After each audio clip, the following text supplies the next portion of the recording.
Yan, what's up guys? This is Fang again ng GMT Plus 8, no, na server 1. So, ang topic natin ngayon is paano ba mag-top up ng AP? O, ng AP. Paano nga ba? Ito lang guys, napakasimple lang. Depende naman kasi yan. Kung galing ka ng Steam, kung yung client mo is Steam, no, sa Steam, alam ko hindi siya papasok pagka sa Steam eh. So, kailangan download mo yung client niya mismo sa website nila ng Astral Tail para maka-access ka at makapag-load ka, makapag-top up ka ng AP.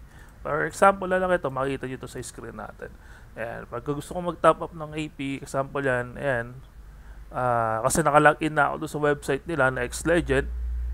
So, napakadali na para sa akin na mag-top up. Example yan ha. Nakikita mo naman kasi dito kung GCash. Pwede ka naman mamili dito. Example, credit card, Visa, Master, or kung ano man yung meron dyan.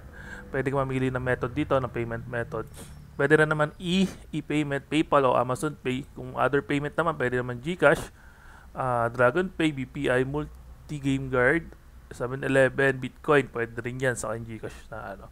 So, ito naman, makikita mo naman dito yung mga select payment method kung gusto mo mag-top up ng AP. Kasi una-una, bakit nga ba kailangan natin ng AP? Kasi iba yung iba yung sa AP eh. Iba yung AP item. For example na lang neto, no. Itong Amethyst Swing ko. Akala nyo kasi guys, once na binili nyo to, ito lang yung option yan. Hindi, nagkakamali kayo dyan. So kaya random yan.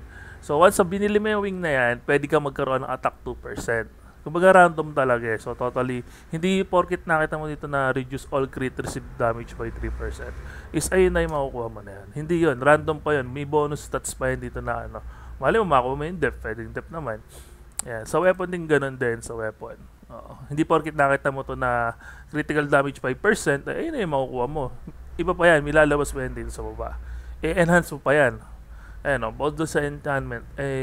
Enchantment. Mamaya tuturo ko sa inyo yan after nung video na to. So, ito lang yung topic natin regarding sa paano mag-top up ng AP. Or regarding pala sa mga yung mga nag-error, yung nag-error na sinasabi nila na hindi sila makapag-top up kasi nag-error. Ayun nga, guys, download kayo ng client ng mismong Astral Tail. Then, doon nyo i-login yung gusto nyong i-login yung account nyo. Then, isip kayo kung ano payment method na gusto nyo gawin para kahit papano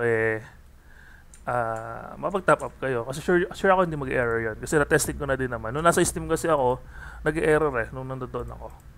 So, ayun na. Maraming salamat sa inyo sa pag-support sa akin. Please subscribe and like lang sa ating video.